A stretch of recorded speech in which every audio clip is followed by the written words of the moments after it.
एक नाम जो आज सिविल सेवा की तैयारी करने वाले लाखों लोगों के लिए एक मिसाल बन गया है, आदित्य श्रीवास्तव। ये कहानी सिर्फ एक टॉपर की नहीं है, बल्कि ये कहानी है बार बार गिर कर उठने की। तो चलिए जानते हैं आदित्य श्रीवास्तव की कहानी, असफलता से AIR 1 तक के इस अविश्वसनीय सफर को। तो ये है वो मंजिल, all India rank 1 UPSC 2023 topper. सुनने में कितना आसान लगता है ना, लेकिन ये कोई मामूली बात नहीं है। ये दुनिया की सबसे कठिन परीक्षाओं में से एक को फतह करने जैसा है, एक असाधारण जीत। पर सवाल ये है कि इस मंजिल तक का रास्ता कैसा था? क्या ये सफ़र उतना ही सीधा था जितना ये रैंक दिखता है? शायद नहीं, और इसका जवाब वो आपको चौंका सकता है। तो इस पूरी कहानी को ठीक से समझने के लिए हमें थोड़ा पीछे चलना होगा, एकदम शुरुआत में, उस वक्त में जब IAS बनना सिर्फ एक सपना था, एक ख्याल था। तो आदित्य आते हैं उत्तर प्रदेश के एक बिल्कुल आम मिडिल क्लास परिवार से। पिता एक प्राइवेट जॉब में थे और घर का माहौल आप समझ सकते हैं, बिल्कुल साधारण। लेकिन हाँ, आदित्य में एक बात शुरू से ही अलग थी। पढ़ने लिखने में वो हमेशा से ही बहुत होशियार थे। और देखिए, उनकी मेहनत रंग भी लाई। IIT से इंजीनियरिंग की और उसके ठीक बाद एक बड़ी कंपनी में high paying secure corporate job. मतलब एक ऐसी जिंदगी जो शायद बहुत से लोगों का सपना होती है, वो उन्होंने हासिल कर ली थी। और बस यही कहानी में आता है एक बड़ा मोड़। एक तरफ एक सेटल लाइफ, अच्छी सैलरी, सिक्योर फ्यूचर, और दूसरी तरफ देश के लिए कुछ करने का, कुछ मतलब का करने का एक सपना। उन्होंने दूसरा रास्ता चुना, जो ज्यादा मुश्किल था। पर जैसा कि होता है, ये रास्ता आसान नहीं था, बल्कि उनके सामने एक बहुत बड़ी दीवार खड़ी थी, असफलता की दीवार। उनकी कोशिशें और लगातार नाकामयाबी। पहले अटेम्प्ट में इंटरव्यू तक ही नहीं पहुंचे, दूसरे अटेम्प्ट में मेंस ही क्लियर नहीं हुआ, और हद तो तब हो गई जब तीसरे अटेम्प्ट में इंटरव्यू देने के बाद भी सिलेक्शन नहीं हुआ। सोचिए, साल दर साल मेहनत और नतीजा सिफर। अब अंदाजा लगाया जा सकता है कि इसका दिमागी तौर पर क्या असर हुआ होगा।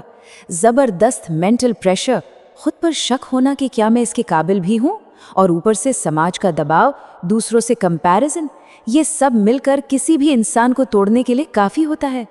लेकिन आदित्य टूटे नहीं, बल्कि उन्होंने अपनी इन्हीं नाकामयाबियों को अपनी वापसी का ब्लूप्रिंट बना लिया। अब सवाल है कैसे? चलिए समझते हैं। देखिए, सबसे बड़ा बदलाव उनकी सोच में आया। उन्होंने फेलियर को एक फुल स्टॉप नहीं माना, बल्कि एक फीडबैक समझा। मतलब असफलता ये नहीं बता रही कि तुम हार गए, बल्कि ये बता रही है कि सुधार कहाँ करना है। और बस इसी एक सोच ने पूरा गेम बदल दिया। तो इसी सोच को बेस बनाकर उन्होंने एक 4 स्टेप स्ट्रैटेजी तैयार की। Number 1, analyse. हर फेलियर के बाद बैठकर ये जांचा कि गलती कहाँ हुई, जवाब लिखने में, टाइम मैनेजमेंट में या कंटेंट में। Number 2, revise. 10 किताबें एक बार पढ़ने की जगह एक किताब को 10 बार पढ़ा। Limited sources, multiple revisions. Number 3, practice. खासतौर पर मेंस के लिए आंसर राइटिंग पर जबरदस्त फोकस किया। और चौथा और सबसे जरूरी, बिलीव। उन्होंने वो ऑप्शनल सब्जेक्ट चुना जिसमें उन्हें सच में दिलचस्पी थी, जिससे उनका कॉन्फिडेंस और समझ दोनों बढ़। और जब ये सारी चीजें एक साथ आईं, तो नतीजा था जीत। एक ऐसी जीत जो अपने साथ एक बहुत बड़ा सबक लेकर आई। अपने 2023 वाले अटेम्प्ट में उनकी जो मजबूत स्ट्रैटेजी थी, उसके साथ उनका आत्मविश्वास भी जुड़ गया था, एकदम अटूट। और ये जो कॉम्बिनेशन था ना, इसने सब कुछ बदल कर रख दिया। और इंटरव्यू में क्या चीज थी जिसने उन्हें सबसे अलग बनाया? उनके जवाब। कोई बनावटीपन नहीं, एकदम सीधे, सरल और पूरे ईमानदारी से दिए गए जवाब। जो असलियत है वही कहा। और इसी चीज ने शायद इंटरव्यू पैनल को सबसे ज्यादा इम्प्रेस किया। अगर उनके पूरे सफर को एक लाइन में समेटना हो तो वो ये होगी: सफलता धैर्य, निरंतर मेहनत और खुद पर विश्वास से बनती है।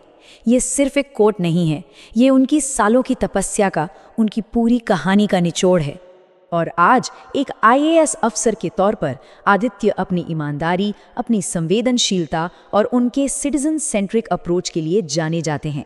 ये दिखाता है कि उनके सफ़र ने उन्हें सिर्फ एक अफसर ही नहीं बनाया, बल्कि एक ज़्यादा ज़मीनी इंसान भी बनाया। तो आदित्य की कहानी हमें क्या सिखाती है? यही कि असफलता सफ़र का अंत नहीं है, बल्कि वो तो एक मोड़ है, एक नई शुरुआत का मौका है।